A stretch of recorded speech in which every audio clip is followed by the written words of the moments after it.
Un sentiment de très grande fierté pour ce geste qui récompense la vie d'une personne qui a passé justement toute son existence au service des autres à travers sa profession, à travers le choix qu'il avait fait comme métier d'être un enseignant émérite à tous les niveaux d'enseignement qu'il a parcouru, qu'il a exercé.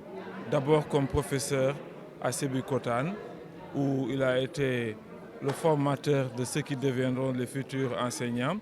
Puis à l'Université de Dakar, son parcours a été retracé tantôt au département des sciences, à la faculté des sciences, qu'il a marqué comme doyen avant de devenir recteur émérite honoraire de l'Université de Dakar. C'est une récompense qui vient à son heure et qui montre également que notre pays est capable de rendre les honneurs à ceux qui le méritent, comme Souleymane Niang. Le président de la République nous a déjà comblés en choisissant par lui-même de nommer l'université de Matam l'université Souleymane Niang. En soi, c'est un geste qui nous satisfait au plus haut point et il l'a annoncé aussi dans des circonstances particulières. C'était au concours général, cette fois-ci dont le parrain était encore Souleymane Niang.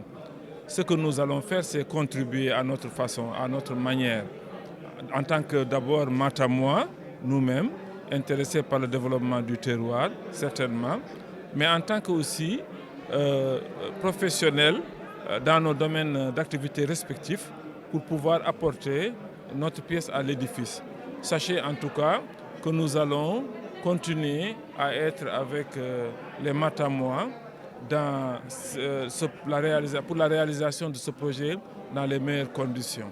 Certains d'entre nous ont émis l'idée depuis belle lurette, avant même que cette décision du président de la République ne soit prise, d'instituer un prix des sciences au niveau des écoles. Ce qui fait que je pense qu'il y a cette initiative qui récompense les meilleurs élèves en sciences déjà et que c'est une initiative de membres de la famille. Cela veut dire donc que nous sommes déjà préparés à cela.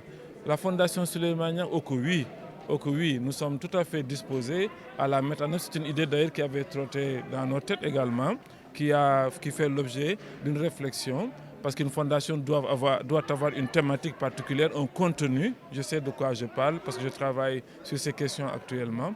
Et c'est pour toute cette réflexion doit être posée et posée sereinement, comme l'a toujours fait Souleymane Niang, justement quand il s'agissait de travailler sur des projets et des programmes.